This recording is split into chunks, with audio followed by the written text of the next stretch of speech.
Friends, आज हमने start करना है kinetic molecular model of matter.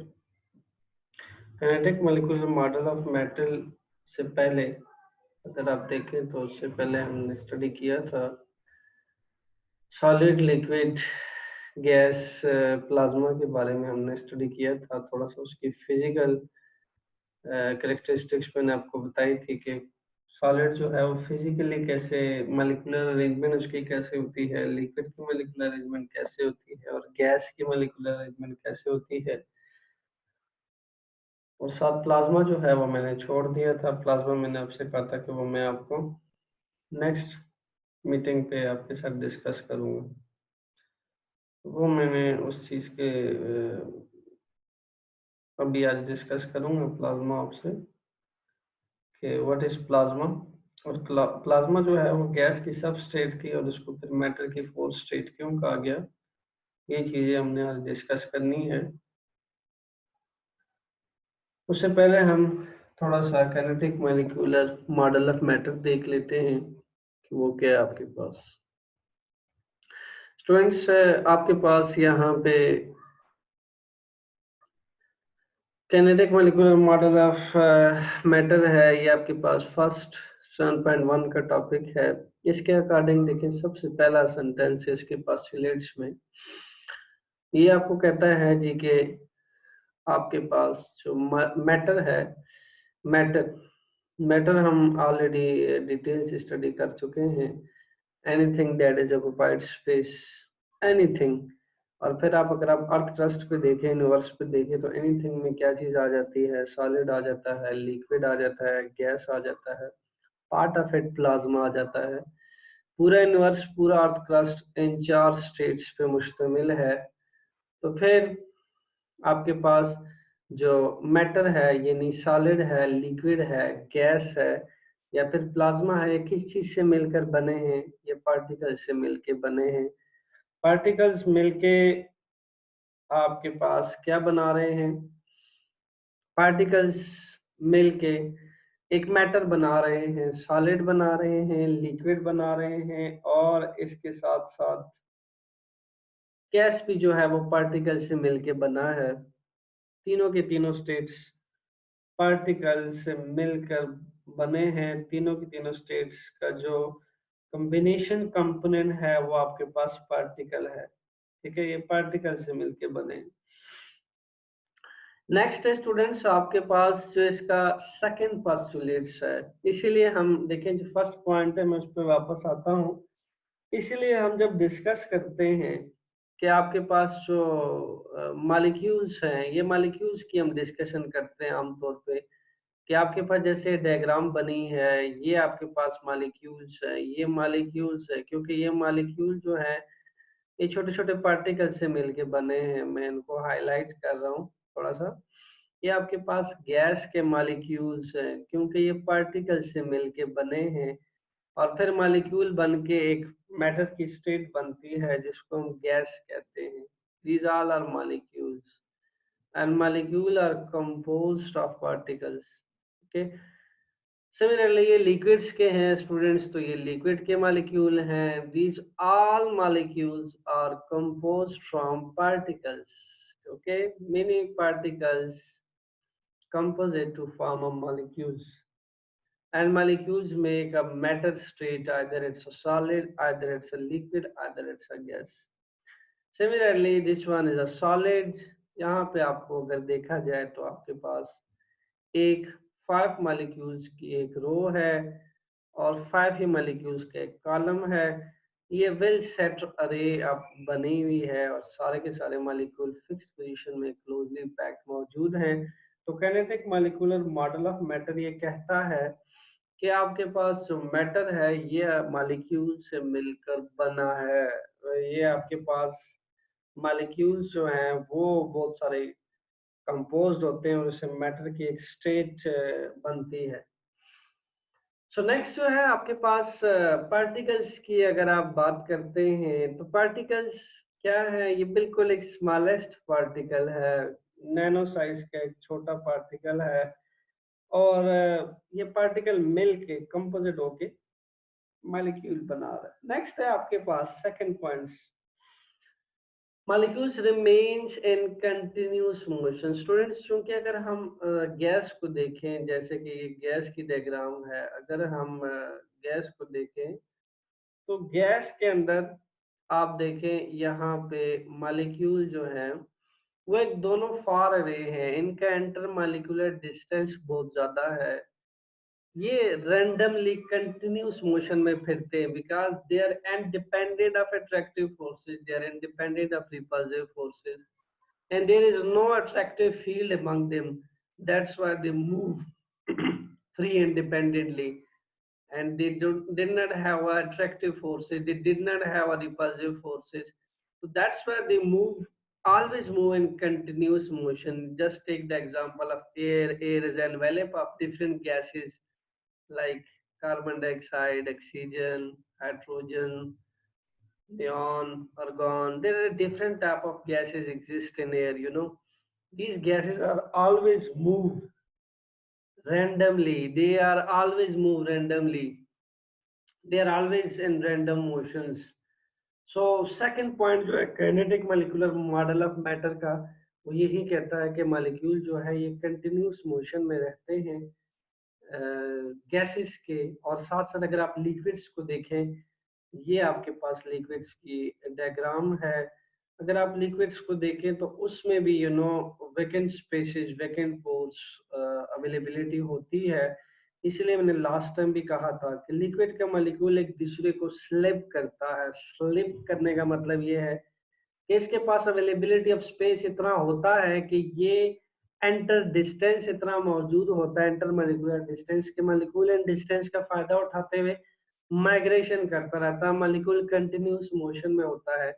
इसलिए पानी को आप एक बर्तन में रखें या जग में रखें, तो आप उस जग को या बर्तन को हिलाते हैं तो क्या होता है, मॉलिक्यूल माइग्रेटेड होता है, मॉलिक्यूल मूव करता है, स्लिप करते हैं। जैसे आप अगर एक जग में या फिर आप किसी चीज के अंदर, ये बचपन में आप बांटे खेलते हैं, वो अगर आप रखें उसके अंदर, तो आप जैसे उनको हिलाएं तो देखें वो कोलिजन्स की आवाज आती है और स्लिप करके हिलाने से एक बंटा ऊपर होता है, वो स्लिपिंग होते होते कभी नीचे चला जाता है, कभी ऊपर आ जाता है। लिक्विड का मॉलिक्यूल बिल्कुल ऐसे ही है, इंटर मॉलिक्यूलर डिस्टेंस का फायदा उठाते हुए फ्लो करता रहता है, माइग्रेट करता रहता है, देर always in continuous motion. Students, third point है मॉलिक्यूल अट्रैक्ट ईच अदर। अगर हम बात करें मॉलिक्यूल अट्रैक्ट ईच अदर की, तो आपके पास ये सॉलिड है, ठीक है, ये आपके पास स्टूडेंट सॉलिड है। और सॉलिड को अगर देखा जाए तो सॉलिड के मॉलिक्यूल बहुत क्लोजली पैक्ड होते हैं, इनका मॉलिक्यूलर डिस्टेंस बिल्कुल जीरो होता है, बहुत कम होता है, निग्लिजिबल होता है। एक क्लोज कंपैक्ट रिंग होती है सॉलिड्स की। एक जो सिंगल मॉलिक्यूल है, देखिए ये मैं अगर सिर्फ इस सिंगल मॉलिक्यूल की बात करूं, इस वाले की, एक सिंगल मॉलिक्यूल जो होता है वो चार तरफ से अट्रैक्ट होता है, upward and downward, left, right की तरफ से भी और लेफ्ट की तरफ से भी।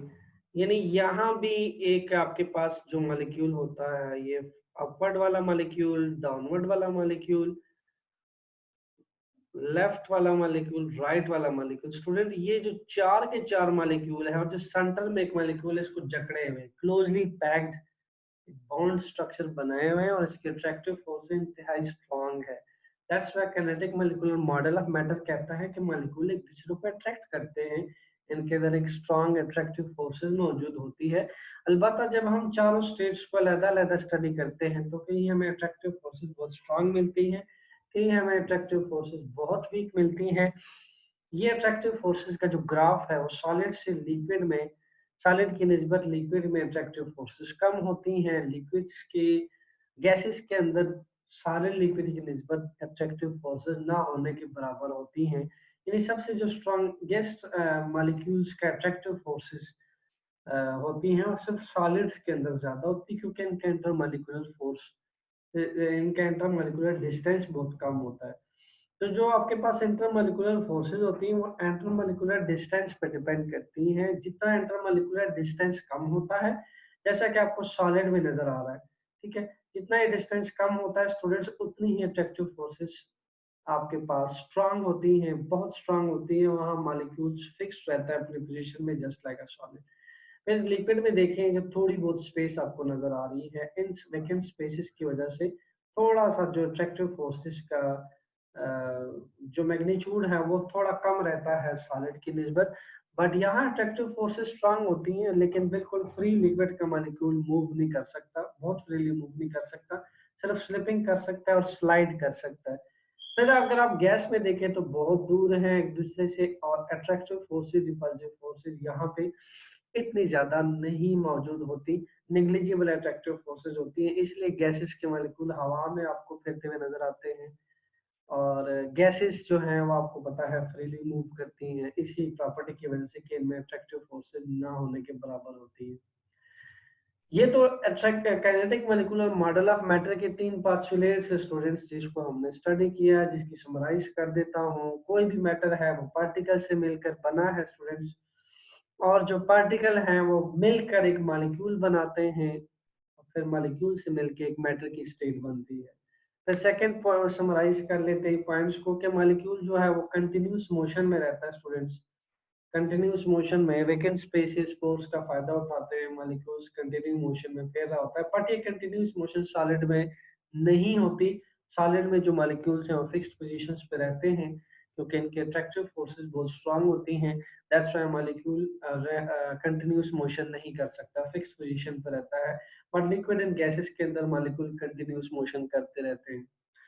इसी तरीके से आप देखें तो मैटर जो मॉलिक्यूल्स हैं, थर्ड पॉइंट है इसका, वो अट्रैक्ट करते हैं एक दूसरे को, इनकी अट्रैक्शंस मौजूद होती है। सॉलिड के अंदर भी अट्रैक्शंस बहुत ज़्यादा है, बिकॉज क्लोज बॉन्ड स्ट्रक्चर है, लिक्विड के अंदर कम है, सॉलिड के अंदर और गैसेस के अंदर ना होने के बराबर है। तो ये डिपेंड करता है अट्रैक्टिव फोर्सेस आपके मॉलिक्यूलर अरेंजमेंट के स्ट्रक्चर पे। जितना मॉलिक्यूलर स्ट्रक्चर आपका स्टूडेंट्स स्ट्रांग होगा, जितने इंटरमॉलिक्यूलर डिस्टेंसेस कम होगी मॉलिक्यूल्स के बीच में स्टूडेंट्स, उतना ही आपके पास जिसे कह लें, उतना ही आपके पास अट्रैक्टिव फोर्सेस स्ट्रांग होंगी।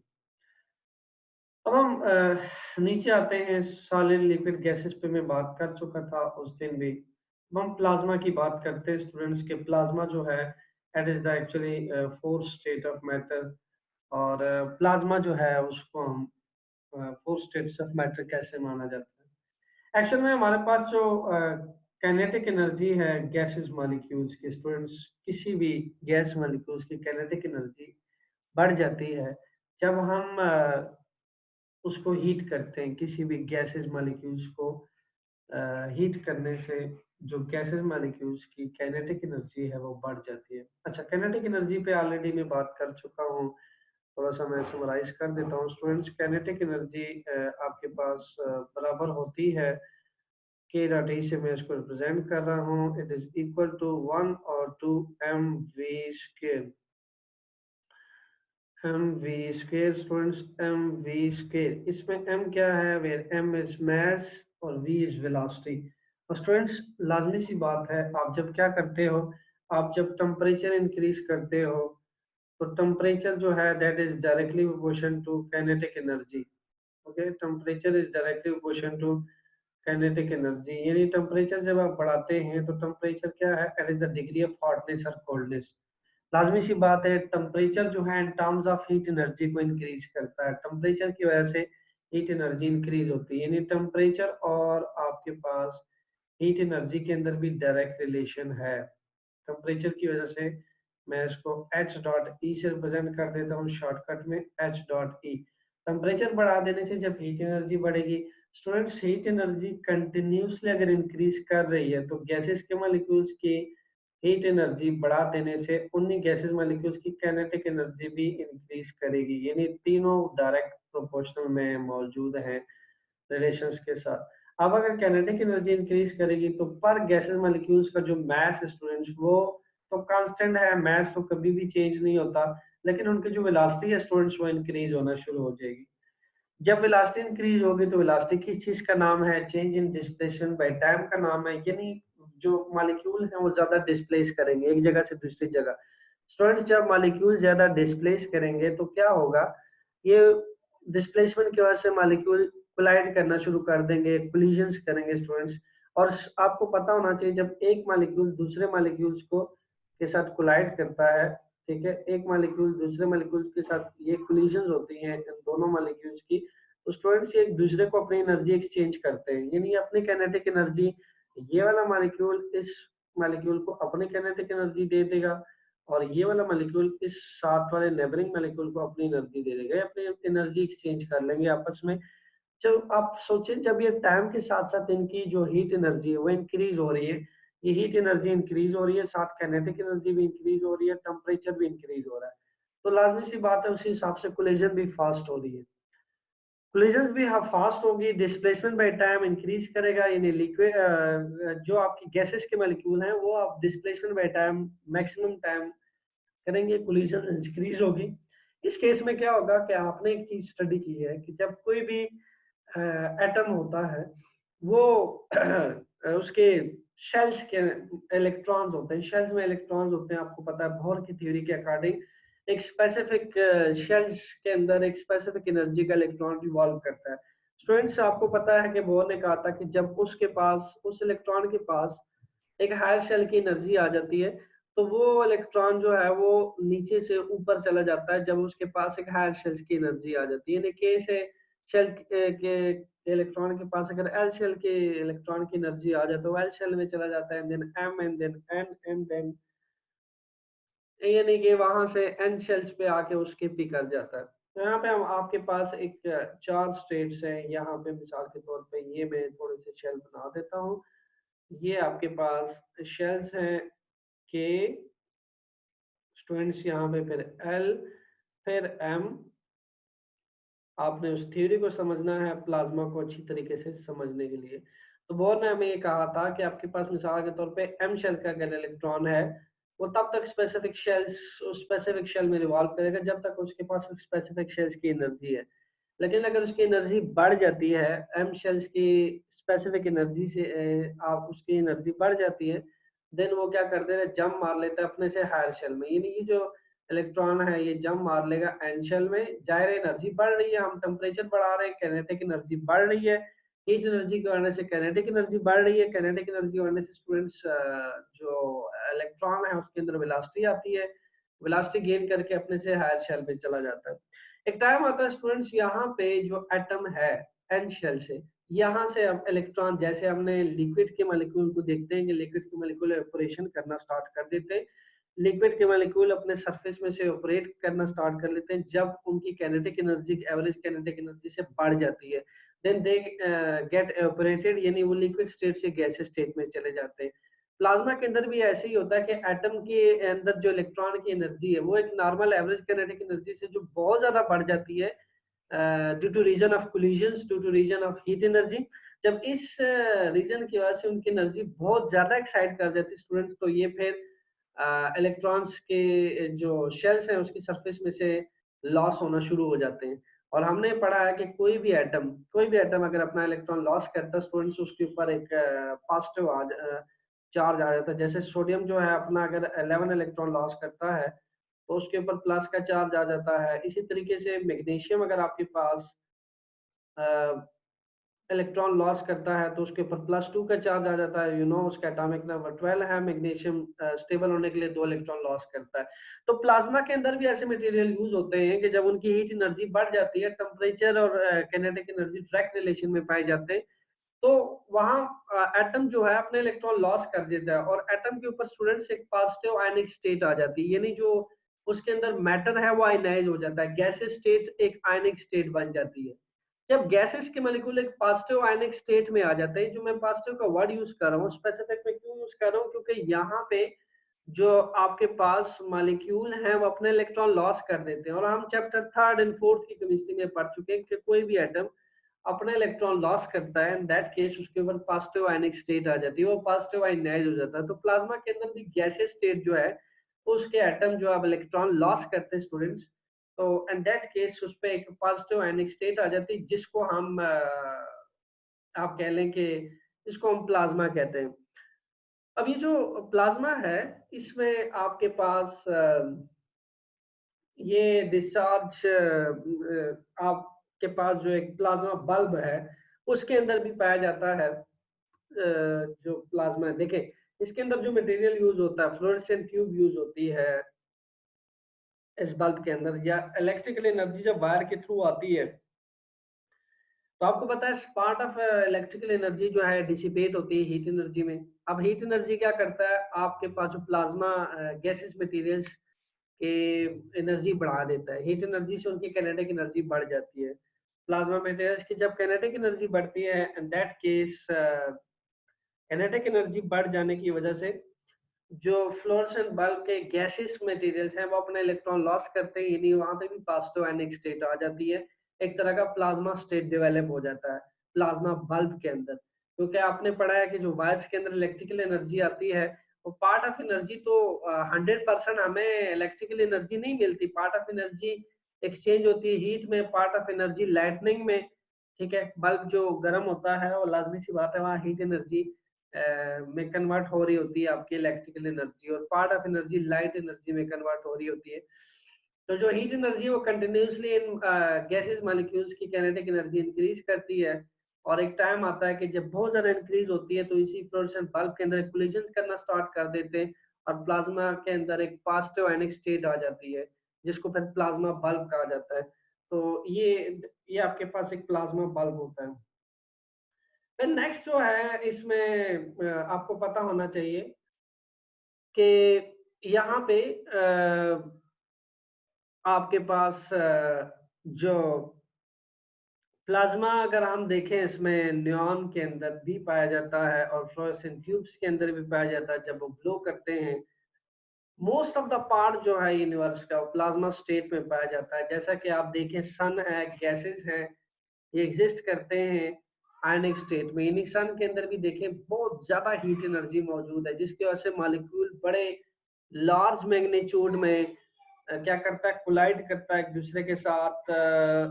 कोलिजन्स की वजह से उनकी काइनेटिक एनर्जी बहुत ज्यादा इंक्रीज करती है, तो वहां पे भी जो गैसेस एटम है वो भी अपने इलेक्ट्रॉन लॉस करते हैं और पॉजिटिव आयनिक स्टेट गेन कर लेते हैं। सिमिलरली स्टार्स के अंदर भी जो आप लाइटनिंग आपको नजर आती है, वो लाइटनिंग ग्लोइंग इसीलिए स्टार्स के अंदर नजर आती है आपको, क्योंकि गैसेस एटम जब अपने इलेक्ट्रॉन लॉस करते हैं, पॉजिटिव आयनिक स्टेट गेन कर लेते हैं अपने इलेक्ट्रॉन लॉस करने की वजह से, देन वो ग्लो करते हैं। सो स्टार्स के अंदर भी, सन्स के अंदर भी जो प्लाज्मा है वो आपके पास पाया जाता है। ठीक है, सो एक चीज आपको पता होना चाहिए कि प्लाज्मा जो एक हाईली कंडक्टिंग स्टेट है मैटर की। यानी अगर आप देखें तो सॉलिड लिक्विड गैस की निस्बत अगर प्लाज्मा को देखा जाए स्टूडेंट्स की, आजकल की साइंस की करंट रिसर्च है प्लाज्मा पे, तो बहुत रिसर्च हो रही है। Highly conducting state, conducting state का क्या मतलब है कि ये एक ऐसी स्टेट है कि जो हाईली इलेक्ट्रिक करंट को कंडक्ट करती है, हीट एनर्जी को कंडक्ट करती है, गुड कंडक्टर है। ठीक है, ऐसे ऐसे मटेरियल होते हैं कि जिसकी वजह से जो मटेरियल है प्लाज्मा में, ऐसे मटेरियल होते हैं जिसकी वजह से मैक्सिमम हीट एनर्जी होती है और मैक्सिमम इलेक्ट्रिकल एनर्जी जो है इसमें से पास कर जाती है। और इसके साथ साथ जो सेकंड लाइन लिखी है वो स्टूडेंट्स आपके पास है कि जो पॉजिटिव आयंस और इलेक्ट्रॉन्स होते हैं वो इलेक्ट्रिक और मैग्नेटिक फील्ड्स की प्रेजेंस में सेपरेटेड हो जाते हैं। मैं इसकी छोटी सी आपको एग्जांपल देता चलूं कि लेट्स सपोज एक मेरे पास एक डायग्राम है। यहाँ पे पॉजिटिव प्लस माइनस चार्जेस इकट्ठे पाए जा रहे हैं। ठीक है, एक प्लस चार्ज के नीचे एक माइनस चार्ज मौजूद है, हर प्लस चार्ज के साथ एक माइनस चार्ज मौजूद है। लेकिन स्टूडेंट्स जब इलेक्ट्रिक फील्ड होती है या फिर मैग्नेटिक फील्ड होती है, दोनों की प्रेजेंस में क्या होता है कि आपके पास जो पॉजिटिव चार्जेस हैं वो एक तरफ हो जाते हैं लाइक दैट, और जो नेगेटिव चार्जेस हैं वो ऐसे एक तरफ हो जाते हैं, ये सेपरेट हो जाते हैं, और उनके अंदर एक अट्रैक्शन पाई जाती है। Positive charge and negative charge को अट्रैक्ट करते हैं। यानी आप यूँ कह लें कि जब काइनेटिक एनर्जी बहुत इंक्रीज करती है गैसेस मॉलिक्यूल्स की, तो वो जब अपना इलेक्ट्रॉन लॉस कर लेते हैं तो उनके अंदर इलेक्ट्रिक फील्ड प्रोड्यूस हो जाती है। इलेक्ट्रिक फील्ड की वजह से पॉजिटिव और नेगेटिव चार्जेस जो है सेपरेट हो जाते हैं, और के अंदर एक स्ट्रॉन्ग इंटरेक्शंस डेवलप हो जाती है आयनाइज होने के बाद। सो यहाँ पे ये तो स्टूडेंट्स हमारे पास एक प्लाज्मा की एक एक्सप्लेनेशन थी। अब हम आते हैं डेंसिटी पे। स्टूडेंट्स डेंसिटी जो है ये आपके पास क्या होती है? डेंसिटी स्टूडेंट्स आपके पास एक्चुअली रेशो है। किस चीज़ की रेशो है? मास पर unit volume of a substance की रेशो है। यानी किसी भी ऑब्जेक्ट का मास जो है वो पर यूनिट वॉल्यूम जो स्पेस ऑक्युपाई करता है वो उसकी डेंसिटी होती है। और वॉल्यूम जो है वो उस चीज़ से मैं लास्ट टाइम भी इस चीज़ को थोड़ा-सा डिस्कस किया था। मैं उस चीज़ को दोबारा आप लोगों से डिस्कस करता हूँ कि आपके पास जो वॉल्यूम है स्टूडेंट्स वो क्या होता है? ओके, स्टूडेंट्स आपके पास डेंसिटी जो है आपने अगर देखा हो, एक आयरन है आपके हाथ में और आपके हाथ में एक वुड का पीस है और आप दोनों की सेम क्वांटिटी लेते हैं। फॉर एग्जांपल आप 5 ग्राम वुड लेते हैं और आप 5 ग्राम ही आयरन लेते हैं। अब आप सोच रहे होंगे कि दोनों की क्वांटिटी तो बिल्कुल सेम है, तो आप उनकी डेंसिटी कैसे मेजर कर सकते हैं स्टूडेंट्स? आप उनकी डेंसिटी ऐसे मेजर कर सकते हैं कि आप उनकी इक्वल अमाउंट आप अपने हाथ में लें और आप खुद से डिक्लेयर करें कि वुड से आयरन हैवियर है या फिर आयरन जो है वो वुड से हैवियर है। ऑब्वियसली जब आप अपने दोनों हाथों में कंपैरिजन करेंगे तो आपको स्टूडेंट्स ये फील होगा कि जो आपके पास वुड है वो आयरन से उसकी जो डेंसिटी है वो कम होगी और आयरन की जो डेंसिटी है वो वुड से ज़्यादा होगी कंपेयर करने के बाद। ऐसा आपको क्यों फ़ील हुआ? क्योंकि जो आयरन के मॉलिक्यूल्स हैं वो मच डेंसर है स्टूडेंट्स, मच डेंसर है। उनकी जो मॉलिक्यूलर अरेंजमेंट है बहुत क्लोज़्ड है, बहुत कॉम्पैक्ट क्लोज़ बॉन्ड अरे बनती है आयरन की। और वुड जो है कि अमॉर्फस सॉलिड है। हम केमिस्ट्री में इस चीज़ को पढ़ चुके हैं। एक इर्रेगुलर पैटर्न बनता है वुड का, मॉलिक्यूल इर्रेगुलर अरेंज्ड होते हैं। रो कहाँ बनती है, कॉलम भी उनके मॉलिक्यूलर अरेंजमेंट की डिफरेंट बनती है। दैट्स व्हाई वुड जो है वो लाइटर होता है। और जो आपके पास आयरन है स्टूडेंट्स वो बहुत हैवियर होता है आयरन वुड की निस्बत। इसके क्यों हैवियर होता है? क्योंकि वुड के जो आपके पास मॉलिक्यूल्स होते हैं स्टूडेंट्स, पार्टिकल्स होते हैं वो बहुत क्लोज्ड अरेंज होते हैं, बहुत डेंस अरेंजमेंट होती है मॉलिक्यूल्स की। दैट्स व्हाई जब आपने इक्वल अमाउंट ली 5 ग्राम आयरन की और वुड की, तो आपको जो आयरन की जो मास पर यूनिट वॉल्यूम में वो ज़्यादा आपको फ़ील हुआ क्योंकि उनकी कंडेंस और मॉलिक्यूलर अरेंजमेंट के स्ट्रॉन्ग होने की वजह से। और दूसरा जो वुड है उसमें अमॉर्फस अरेंजमेंट होती है, दैट्स व्हाई लाइटर होता है। तो आपके पास इन दैट केस उसकी डेंसिटी आयरन से कम होती है। आपके पास जो डेंसिटी जो है वो अब मास ऑफ अ सब्सटेंस का तो मुझे आपको बताने की दोबारा ज़रूरत नहीं है। मास आपको पता होना चाहिए स्टूडेंट्स। मास वही आपके पास वही डेफिनेशन है जो हम स्टार्ट से करते आ रहे हैं। मास आपके पास क्वांटिटी है किसी भी सब्सटेंस की कि आप कितनी क्वांटिटी लेते हैं और सिस्टम इंटरनेशनल यूनिट में मास को मेजर करते हैं केजी के अंदर। आप किसी ऑब्जेक्ट का 5 केजी लेते हैं तो ये क्वांटिटी है। 5 केजी में 5000 ग्राम आता है स्टूडेंट्स। ये क्वांटिटी है, इसको मास कहा जाता है। और इसके साथ-साथ जो नीचे आपको गिवन है ये है आपके पास वॉल्यूम। वॉल्यूम स्टूडेंट्स क्या है? वॉल्यूम आपके पास एक length cross breadth cross height की से मिलके एक चीज़ का वॉल्यूम बनता है। यानी ये आपके पास एक 3 डायमेंशनल कोई भी ऑब्जेक्ट जो स्पेस घेरता है, 3 डायमेंशनल स्पेस घेरता है उसका वो वॉल्यूम कहलाता है। यानी आपके हाथ में एक बुक है, आप अपने बुक को देखें तो ठीक है, आप आपने एक बुक पकड़ी हुई है। मैं थोड़ा-सा यहाँ से डायग्राम से समझाने की कोशिश करता हूँ। इसको मैं पहले यहाँ से रेज़ कर लेता हूँ, फिर मैं आपको समझाने की कोशिश करता हूँ कि यहाँ पे इस पे क्या हमारे पास बनेगी। स्टूडेंट्स यहाँ पे लेट्स सपोज आपके पास यहाँ पे एक मैं यहाँ से पेन पे करता हूँ, फिर मैं आपको बताता हूँ जी। यहाँ से आपके पास एक लेट्स सपोज आपके पास एक कोई भी बॉक्स ले लें, कोई भी आप बॉक्स ले लें। स्टूडेंट्स यहाँ पे आप देखें, इसका मुझे अगर वॉल्यूम लेट्स सपोज मेजर करना है, तो वॉल्यूम आपके पास इक्वल होता है, लास्ट लेक्चर में भी थोड़ा सा मैंने इसका इंट्रोडक्शन दिया था, length cross breadth cross height.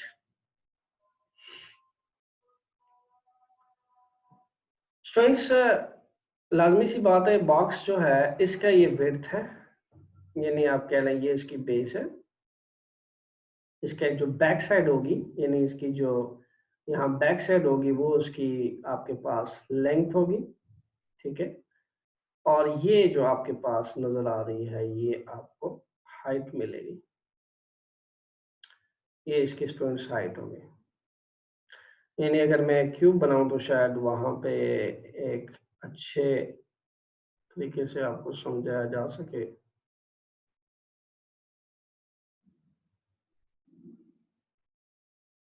आप एक क्यूब कंसिडर कर लें।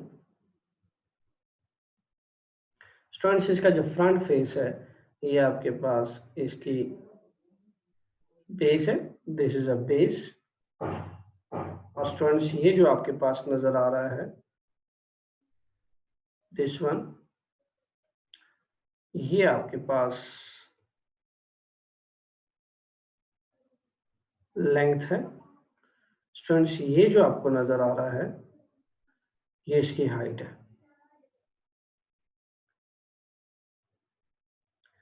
यानी मुझे अगर इसका वॉल्यूम मेजर करना है, तो मैं इसकी ये लेंथ मेजर करूंगा, ये इसकी ब्रेड्थ मेजर करूंगा, ये इसकी हाइट मेजर करूंगा, मुझे इसका वॉल्यूम पता चल जाएगा।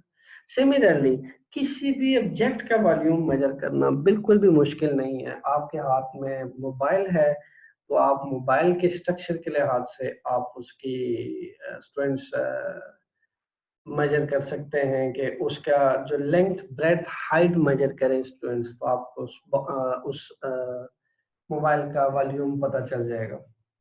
सो वॉल्यूम सिंपल जो है, एक थ्री डायमेंशनल स्पेस जो ऑब्जेक्ट ऑक्युपाई करता है। थ्री डायमेंशनल क्यों कहते हैं, हम इसको देखें। ये है आपके पास वन डायमेंशनल, ये है आपके पास टू डायमेंशनल, ये है आपके पास थ्री डायमेंशनल। तो कोई भी ऑब्जेक्ट वॉल्यूम के लिए students three dimensional space occupy करता है। यानी वो कुछ स्पेस जो है वो आपके पास एक्स एक्सिस में ऑक्युपाई करता है स्टूडेंट्स, एक्स एक्सिस में। कुछ स्पेस जो है वो वाई एक्सिस में ऑक्युपाई करता है, वर्टिकल ऑक्युपाई करता है स्टूडेंट्स, और कुछ ही स्पेस वो जेड एक्सिस में ऑक्युपाई करता है।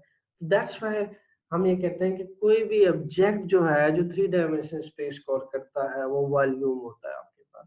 इसलिए वॉल्यूम का जो एक सिस्टम यूनिट है, वो इसी वजह से क्यूबिक मीटर कहलाता है, क्योंकि आपके पास लेंथ का यूनिट भी मीटर है, ब्रेड्थ का यूनिट भी मीटर है, हाइट का यूनिट भी मीटर है।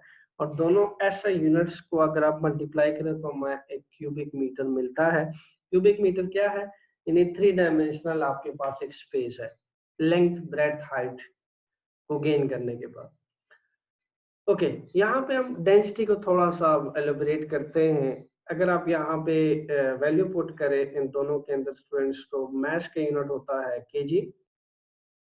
इसका डेंसिटी का अगर सिस्टम यूनिट फाइंड करूं, तो मैथ का यूनिट होता है केजी, और स्टूडेंट्स वॉल्यूम का यूनिट होता है क्यूबिक मीटर। और मैथमेटिकली आपको पता है किसी डिनोमिनेटर को जब ऊपर लाया जाता है, इस डिनोमिनेटर को, तो इसकी जो थ्री रेज पावर है वो नेगेटिव हो जाती है। मैथ की प्रॉपर्टी है, तो हम बिल्कुल उसी को वे करते हुए जब क्यूबिक मीटर को ऊपर लेके आएंगे, तो हम किलोग्राम पर क्यूबिक मीटर इसको पढ़ सकते हैं, m-3। ये तो है आपके पास यूनिट्स। तो डेंसिटी जो है वो स्टूडेंट्स आपके पास अब हम इसके तीन रूल्स पढ़ेंगे। ये रेशो है आपके पास मास बाय वॉल्यूम के। रूल नंबर वन क्या है, रूल नंबर वन आपने याद रखना है स्टूडेंट्स, जो आपके पास अगर कोई स्पेसिफिक सब्सटेंस है, कोई एक स्पेसिफिक सब्सटेंस है, उसकी डेंसिटी अगर आप देखना चाहें, तो उसकी डेंसिटी, उसकी जो रेशियो होगी मास पर यूनिट वॉल्यूम, वो तो सेम होगी। यानी लेट्स सपोज मैंने एक बीकर है स्टूडेंट्स, उसके अंदर मैंने पानी डाल रखा है और पानी का लेवल जो है वो लगभग आप सपोज कर लें 5 लीटर है, 5 लीटर है।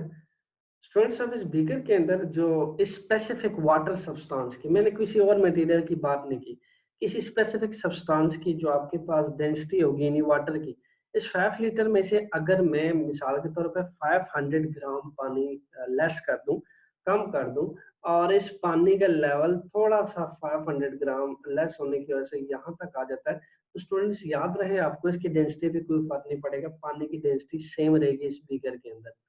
क्योंकि जो स्पेसिफिक सब्सटेंस के लिए जो डेंसिटी है वो उसके मास पे डिपेंड नहीं करती, बल्कि मास पर यूनिट वॉल्यूम के रेशियो पे डिपेंड करती है स्पेसिफिक सब्सटेंस की। तो वाटर की जो डेंसिटी होगी इस बीकर के अंदर स्टूडेंट सेम रहेगी, क्योंकि इसकी जो रेशियो है इस बीकर के अंदर सेम रहेगी। तो मास पर यूनिट वॉल्यूम का जो रेशियो है स्टूडेंट्स वो स्पेसिफिक सब्सटेंस के लिए है। तो इस बीकर के अंदर लेट्स सपोज मैं सेकंड टाइम स्टूडेंट्स एक मॉइस्चर ऑयल डाल दूं, ठीक है, मॉइस्चर ऑयल डालूं, अब उसकी नेचर जो है वाटर के नेचर से चेंज है। लेकिन अगर मैंने वो भी ले लिया है, लेट्स सपोज 1 लीटर क्वांटिटी है उसके अंदर, और 1 लीटर में से मैं सिर्फ और सिर्फ 10 ग्राम या 20 ग्राम यहाँ से ले लेता हूँ स्टूडेंट्स, तब भी जो इसकी मास पर यूनिट वॉल्यूम की रेशियो है स्टूडेंट्स वो सेम रहेगी, उस पर कोई फर्क नहीं पड़ेगा। लाजमी सी बात है, यहाँ पे जो वाटर की मास था उसने जो 3 डायमेंशनल स्पेस ऑक्यूपाई किया होगा वो तो सेम किया होगा। 500 ग्राम निकालने से थोड़ा ही वो स्पेस कम हो जाएगा, स्पेस तो ऑक्यूपाई जितना उसने करना था, लेंथ ब्रेड्थ हाइट सेम रहेगा। सिमिलरली जो उसका जो मास है वो पर unit volume same 3 dimensional space occupy करेगा, तो उसकी जो डेंसिटी है स्टूडेंट स्पेसिफिक सब्सटेंस की सेम रहती है, वो चेंज नहीं करती, वो वेरी नहीं करती। फिर हम नेक्स्ट अगर बात करते हैं नंबर 2 नंबर पे अगर हम बात करें कि अगर मैंने 2 डिफरेंट सब्सटेंस लिए हुए हैं, ठीक है, यानी 2 डिफरेंट सब्सटेंस लिए हुए हैं, तो यानी मैंने यहाँ पे आपके पास एक आयरन बार ले लिया है और एक कॉटन बार ले लिया है। स्टूडेंट्स मैं यहाँ पे लिख देता हूँ साथ, एक मैंने आयरन बार ले लिया है, ठीक है, आयरन का बना हुआ बॉल है। आयरन आपको मैंने पहले भी बताया है कि उसके जो मास होता है स्टूडेंट्स वो पर यूनिट वॉल्यूम यानी इसको जो मॉलिक्यूलर एनर्जी होती है वो बहुत हाई होती है। अच्छा, फिर मैंने सेकंड नंबर पे ले लिया है स्टूडेंट्स कॉटन, कॉटन से बना हुआ बाल ले लिया है, और आपके पास कॉटन के जो मॉलिक्यूल हैं वो आपको पता है कि वो बहुत ज़्यादा लाइटर होते हैं, उनकी जो मॉलिक्यूलर अरेंजमेंट होती है वो आपके पास बहुत अमॉर्फसली होती है। ओके, तो आपके पास जो एक कॉटन का बना हुआ बॉल है, समझ लें कि मैंने दोनों की जो है वो क्वांटिटी सेम ले ली है। मैंने ये भी ले लिया है 5 केजी, ओके, ये भी ले लिया है मैंने 5 केजी, और जो आपके पास आयरन का बना हुआ बॉल है ये भी ले लिया मैंने 5 केजी। अब स्टूडेंट्स आपके पास जो मास जब सेम होता है, जब 2 क्वांटिटी का मास सेम होता है तो हम उसकी डेंसिटी कैसे निकालते हैं? स्टूडेंट्स डेंसिटी को हम रिप्रेजेंट करते हैं रो के सिंबल से। मैं डेंसिटी के नीचे लिख देता हूँ रो के सिंबल से। एम को रिप्रेजेंट करते हैं एम से, मास को रिप्रेजेंट करते हैं एम से, वॉल्यूम को रिप्रेजेंट करते हैं वी से। तो जब आपके पास दोनों की क्वांटिटी सेम होती है, यानी अब ये 2 डिफरेंट क्वांटिटीज है, मैंने पार्ट 1 पे बताया है एक स्पेसिफिक सब्सटेंस के लिए डेंसिटी मास पर यूनिट वॉल्यूम की रेशियो होती है, यानी वो सेम रहती है एवरीवेयर, वो चेंज नहीं करती, वेरी नहीं करती। बट अब हमने 2 डिफरेंट सब्सटेंस ले लिया और दोनों की मासेस सेम ले लिए, तो हम उसकी डेंसिटी कैसे देखेंगे? स्टूडेंट्स उनकी डेंसिटी आप volume respect to density respect to volume देखेंगे। मास यहाँ पे सेम है चूंकि, तो जब मास आपने सेम कर दिया तो प्रोपोर्शनल जो है वो हम जनरेट कर लेंगे वॉल्यूम के लिहाज से, क्योंकि आपको पता है प्रोपोर्शनल का साइन कहाँ से आता है, कहाँ से आता है? जब एक मास क्वांटिटी यानी स्पेसिफिक कांस्टेंट क्वांटिटी आती है प्रोपोर्शनलिटी को खत्म करने के लिए रेशियो में, तो प्रोपोर्शनल साइन खत्म हो जाता है। तो यहाँ मास चूंकि कांस्टेंट है दोनों तरह से, तो हम ये देखेंगे कि डेंसिटी में वॉल्यूम जो है वो दोनों में से किसका ज्यादा है। यहाँ पे कार्टन आपको पता है वो ज़रा एक्सपेंड कर जाती है, मॉलिक्यूल उसके मार्फसली अरेंज होते हैं, इसलिए जो आपके पास कॉटन बॉल का जो वॉल्यूम होगा स्टूडेंट्स वो ज़्यादा होगा, दैट्स व्हाई उसकी डेंसिटी कम होगी। यहाँ याद रहे आपको इनवर्स रिलेशन है, इनवर्स रिलेशन में एक चीज़ बढ़ती है तो दूसरी कम होती है। सिमिलरली अगर मैं आयरन बॉल की बात करूँ स्टूडेंट्स, तो यहाँ पे जो आयरन बॉल है वो काफ़ी डेंसर होते हैं उसके मॉलिक्यूलर अरेंजमेंट, और यहाँ पे उनका जो वॉल्यूम होगा वो स्मॉल होगा, उसकी डेंसिटी स्टूडेंट ज़्यादा होगी। तो हमारे पास मैसेज स्मॉल होने की वजह से, वॉल्यूम स्मॉल होने की वजह से स्टूडेंट्स जो डेंसिटी है वो आपके पास इंक्रीज करेगी मैसेज जब सेम होंगे। मैसेज सेम होने के बाद, तो ये मैसेज सेम होने के लिए है। फिर हम थर्ड देख लेते हैं, तीसरी एक चीज इसमें देख लेते हैं कि आपके पास लेट सपोज एक जगह पे आपने स्टूडेंट्स डाला हुआ है वाटर, और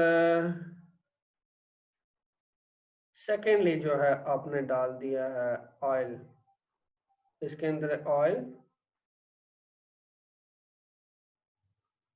यहाँ है स्टूडेंट्स वाटर।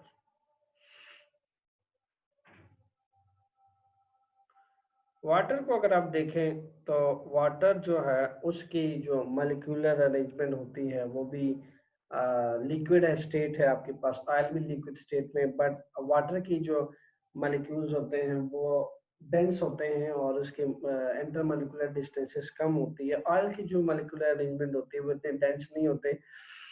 ऑयल की जो डेंसिटी होती है वो वाटर की निस्बत स्टूडेंट्स कम होती है। यही वजह है कि अगर मैं पार्ट ऑफ ऑयल पानी के ऊपर डाल दूं तो आप देखेंगे ऑयल पानी के ऊपर फ्लोट करेगा, जिस बात का सबूत है कि ऑयल की डेंसिटी पानी से कम है। खैर मैंने समझाना कुछ और था। यहाँ पे अगर आप देखें तो मैं अगर सेम क्वांटिटी ले लूँ, 5 लीटर का ऑयल ले लूँ, 5 लीटर का वाटर ले लूँ, स्टूडेंट्स जब वॉल्यूम सेम होता है तो स्टूडेंट्स डेंसिटी को हम क्या करते हैं, वॉल्यूम मैंने अब सेम ले लिया 5 लीटर 5 लीटर। अब हम इसकी जो देखेंगे डेंसिटी का मास के लिहाज से, जिसका मास बहुत ज़्यादा होगा स्टूडेंट्स एक्चुअली उसकी डेंसिटी बहुत ज़्यादा होगी। तो मास अगर हम पानी का मेजर करें फिजिकल बैलेंस से तो लाजमी सी बात है हमें ज़्यादा मिलेगा बनस्बत ऑयल के, ऑयल का मास हमें कम मिलेगा। इसी वजह से एक मस्टर्ड ऑयल जो है, कोई भी मस्टर्ड ऑयल ले लें, केरोसिन ऑयल ले लें, वो आप पानी के ऊपर डालें, वो पानी के ऊपर फ्लोट करते हैं, उनकी डेंसिटी कम होती है, उनकी मॉलिक्यूलर अरेंजमेंट डेंसर नहीं होती। वाटर की मॉलिक्यूलर अरेंजमेंट डेंसर होती है। तो आपके पास अगर दो ऑब्जेक्ट का वॉल्यूम सेम है तो हम डेंसिटी को और मास को डायरेक्ट रिलेशन के हिसाब से देखते हैं कि जितना आपके पास ग्रेटर मास होता है उतनी आपके पास डेंसिटी ज़्यादा होती है। स्टूडेंट्स इसी तरीके से अगर आपके पास पार्ट टू में मैंने डिस्क्राइब किया है कि अगर आपके पास डेंसिटी जो है दो ऑब्जेक्ट का मास सेम हो, दो ऑब्जेक्ट का मास सेम होने की सूरत में हम डेंसिटी वाज वॉल्यूम करते हैं, यानी आपके पास जिस ऑब्जेक्ट का वॉल्यूम ज़्यादा होगा उसकी डेंसिटी स्टूडेंट्स कम होगी, और जिसका वॉल्यूम कम होगा उसकी डेंसिटी ज़्यादा होगी, जैसा हमने आयरन बॉल और कॉटन बॉल के अंदर देखा।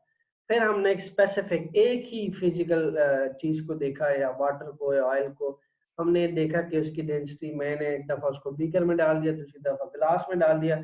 स्टूडेंट्स याद रहे उसको एक सेम एक ही चीज़ की जो डेंसिटी है वो सेम रहेगी, वो चेंज नहीं करेगी स्टूडेंट्स, क्योंकि उसका मास पर यूनिट वॉल्यूम की रेशियो सेम होती है।